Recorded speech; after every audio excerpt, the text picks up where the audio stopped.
Well, former crossbench Senator Nick Xenophon has said today that the government didn't lobby him hard enough on legislation that would have prevented the two most militant unions in the country from merging.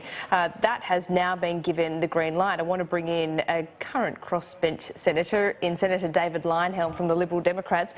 Thank you for your time. On this legislation, are you at one with Nick Xenophon here? Were you not lobbied hard enough? I don't know how you judge hard enough. I was lobbied a bit. The bill was not just about the merger of the unions. If it had just been about that, I would have supported it. I had some reservations. I mean, a voluntary union merging with another voluntary union voluntarily, when they asked their members if that's okay, and they had done that, you know, from first principles, I'd be inclined to say, well, it's none of the government's business. But I did get lobbied by quite a number of business groups saying, look, this is going to create a mega union. We already know both those unions are mischievous, to put it nicely, and we anticipate this is going to be a lot of trouble. So I would have, if it had just been about the merger of those two unions, or three unions actually, there's a little one as well, then I would have sort of gone with the views of the business organisations. So what do you But there are other aspects as well, and I was in negotiation with Michaela about those. There was a free speech issue. There was all sorts of issues surrounding voluntary unions and employer organisations, and then it just got taken off the agenda. And so we'd been talking. I think she must have just counted the numbers and said, I can't do this, and I'll take it off. Okay, so that's your assessment of maybe what happened there. Nick Xenophon said he had strong reservations, but he may have got the feeling that the government didn't care about it so much. Well, this is me verbaling him, by the way, but the words he used this morning were... Nick could never make up his mind until the last minute anyway, so that was nothing unusual. I suspect what happened is Michaela had a talked to Nick and realised that it was going to be, you know, next to impossible to get him to agree to it. I think Jackie Lambie was still in the Senate at that time, and she voted with Labor 99% of the time by that stage. And she started off not doing that, but as time went on, she did. So I suspect Michaela looked at the numbers and said, this is going to be too hard. Negotiate or no negotiation, and we've got other things on our agenda. Yeah, right. Well, it seems a bit too late, too little too late now, but if this does come up again in the Senate, you'll vote for it then? Yes. Well, let's see. There were 5 schedules in the bill, this ensuring integrity bill. Only one of them related to the merger of unions and the public interest test. And if there was a new bill that came along which said we need a public interest test for union mergers, I think I'd probably support it, yes.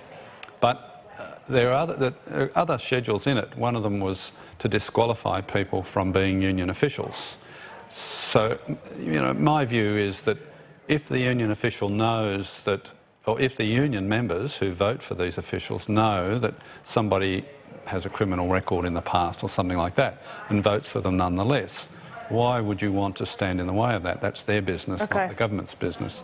And an organisation that appoints somebody who has a criminal record could have been deregistered under the legislation. So once again, my view was that, well, you know, why do you want to tell a union or even an employer organisation who can be its officials? You know, that sounds like an argument that Labor might put forward, Senator Leyonhjelm. Yes. Yeah, well, they didn't like the bill. No, that's right. No. I would have been willing to negotiate the worst aspects away. I get on very well with Michaela Cash. Well, just on Michaela, she's been under fire in recent days and weeks, not just from some of her colleagues and politicians across the aisle, but a number of columnists and from the quite heated comments she made in Senate estimates. I know you have dealt with her quite a lot in the past when it comes to negotiating the passage of legislation. Would you come to her defence in this? Yes, and I did.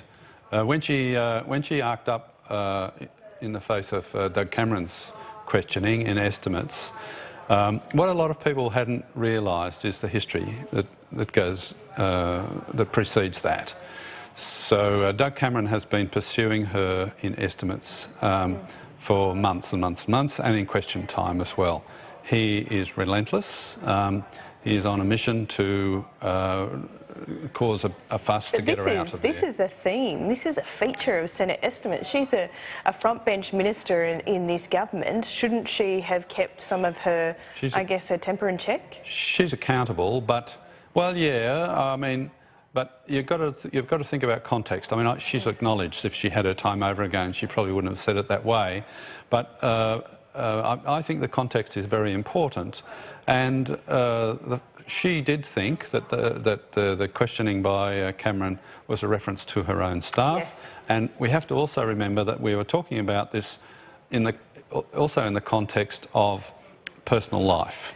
Yes. Now, I reckon if the media and politicians, and particularly Barnaby Joyce, had dealt with Barnaby's private life in a more adult fashion and said, people will be people, what's the public interest aspect of this here?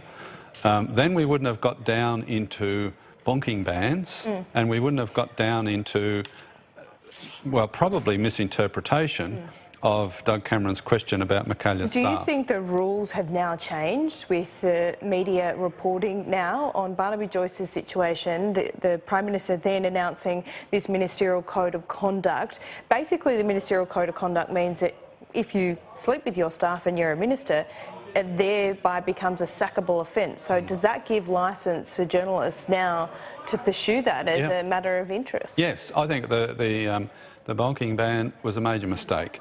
It allowed private lives to become a public interest matter.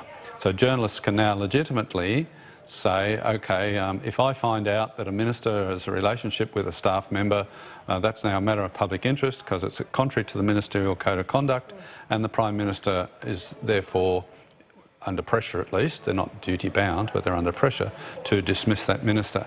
Of course, ministers can be dismissed by the Prime Minister anyway. I mean, they don't need to breach the ministerial code of conduct. And you would hope that the Prime Minister would sack the slack ones and ones not doing their job. But yes, this gives licence to journalists to go poking around in the private lives of ministers. I think it's a bad idea. Crossbenchers aren't ministers, and they're not going to be any time soon unless there's something extraordinary, new precedent set in the next Parliament. But do you feel like you're immune to it, or does it give licence for, you know, journalists to report on all relationships between politicians and staffers? Probably do my reputation good if I got accused of the same sort of problems that Barnaby got himself into. But yes, I don't feel particularly exposed on that matter. But it's a bad tendency. It's where we ended up with was Michaelia interpreting a question that she thought was taking her into this realm of misbehaviour with staff, fooling around with staff. My point is that what ministers do, what staff do, what I do, all of us do in our private lives is not a public matter. It shouldn't be a public matter, and it should be left alone. And our behaviour as public figures is what's the real issue. Okay, just quickly back to policy. The government is going to try and re-prosecute 2 pieces of legislation once again through the Senate that have failed in the past, and that is drug testing for welfare recipients and a minimum language requirement for new migrants. Will you support both of those? Well, I have talked previously to Christian Porter when he was social welfare minister, and then Alan Tudge, who's now got carriage of that. I will support the drug testing under certain circumstances, and they don't seem to be willing to acknowledge my circumstances. So my point is this: drug testing just for the sake of it, based on disapproval of drugs, is stupid. There's no point doing that. It's a waste of taxpayers' money. If you want to drug test people who are on welfare, then it has to be with a purpose. What purpose can you have? The drugs are affecting their employability. So let's bring in alcohol, which is probably the biggest contributor to lack of employability. So you can have a breath test, for example, for welfare recipients to see if they're drunk.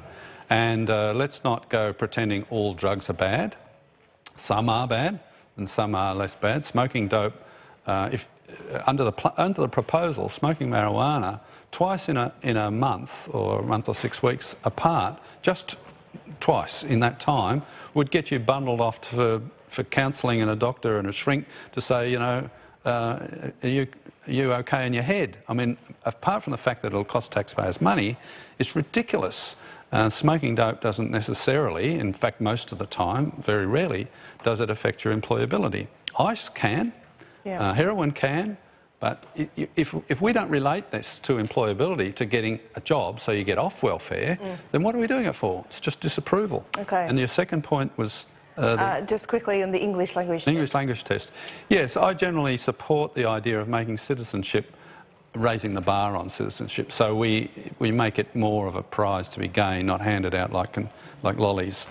You know, Switzerland, you've got to be, I think it's 12 years, you've got to be a resident there. It's quite a matter of pride to become a Swiss citizen. I think we ought to head in that direction. So language is part of it. Where they put the test, the English language test, that's a matter of debate. I don't care that much, but the direction is right. Okay, David Leyonhjelm, we'll see you back in Canberra in a couple of weeks. Got a few weeks off. Week after next. Okay, see you soon. Thanks so much. A quick break here on News.